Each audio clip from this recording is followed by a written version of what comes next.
Hey everybody, so 343 did their Season 4 livestream showing all the upcoming content that is coming to the game, and thankfully I'm slowly getting better, so I can actually cover it in a video. It was a really good livestream overall, a lot of really good stuff in there, stuff we didn't even know about. In the background you're going to be watching the new Battle Pass. I slowed down all the ones they skipped through, so you guys can get as good of a look as possible. There was also some new content and some new stuff we had never seen before, so I've included that as well, as something pretty special at the end, so let's jump into it. Now the new Battle Pass might be the best Battle Pass 343 has done, at least in terms of unique content they're making and adding to the Battle Pass.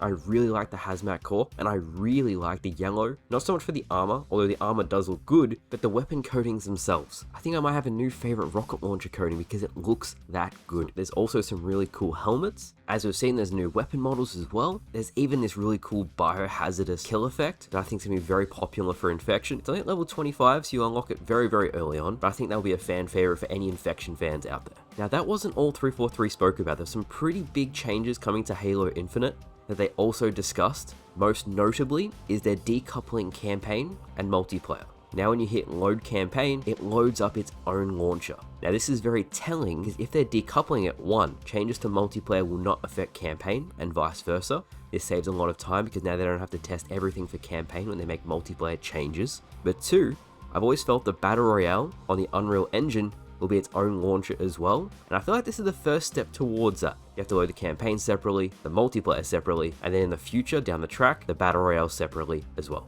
They also showed off the Premium Battle Pass. The most interesting thing about this was it said bonus match XP. So I need to find out and I need to ask, does that count for the progression system or just the Battle Pass? Because we know the double XP boosts don't work with the actual progression system. I'm very curious to see what 343 would say. Some other cool minor changes is the lasso achievement, which has been bugged forever, is now being fixed. This includes a little plus sign to indicate which missions you've completed lasso. So if you haven't got the achievement, you can load it up, check which one you need to do, and replay it to get the achievement. The shop has seen a UI update, which is really good news. Not so much for the shop, but the fact they're actually changing the UI, that's a great sign. 343 actually admitted that career rank should have been there at launch. Sean Barron said they should have had it at launch, and yes, they should have. In future, broader flight tests will be on the way for the whole community. So that's for the Halo Insider, so you haven't signed up for that, go sign up for that. And something in particular that I've seen you guys comment about heaps in the comment section, where is Ranked Team Slayer? And 343 is finally adding it. Bandit AR starts with a radar, will be launching for Season 4 on Halo Infinite. There's also a leaderboard for your ranks now on Halo Waypoint, and rotational rank playlists will now be around for a full month. Something that was really cool about the leaderboards 343 added, they reset every week, so you only show up on the leaderboard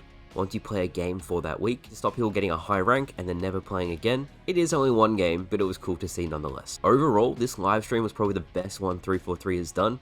It was fun, it was enjoyable. What caught me off guard, but everyone really liked, was that in the in-between sections, when they were swapping guests and doing stuff behind the scenes, they didn't have Halo music, they had this music.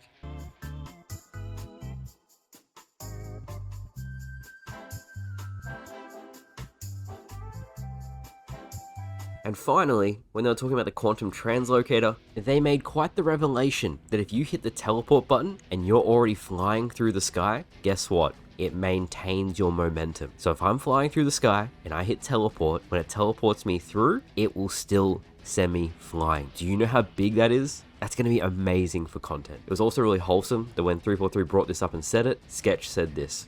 Absolutely. Yeah. I feel like then we might see some crazy Mint Blitz videos coming out of this. Oh, And I'm just gonna go ahead I'm really and, excited go ahead to watch and say that at the highest level. Yep. Any sort of similar to what we asked Kaylee, any kind of pro tips or sort of things that may not be obvious to a player that might help us get the leg up on our competition? Totally. I would definitely say play offensively with the equipment. Everybody's first. So shout out to Sketch, I will make you proud. Once the new equipment drops, I will spend hours and hours and hours finding out the coolest ways to bring you guys the best content. Season 4 is shaping up to be really cool, not only in terms of content, but it's also really good to see how refined the game is becoming. It may have taken 18 months to get here, but I feel like the game is in a really great state now. So with all of that said, let me know what you think of the Season 4 Battle Pass. Are you excited for Season 4? Will you be playing it day one? Let me know down in the comments. But thank you all for watching, I hope you all enjoyed, and I'll see you guys later.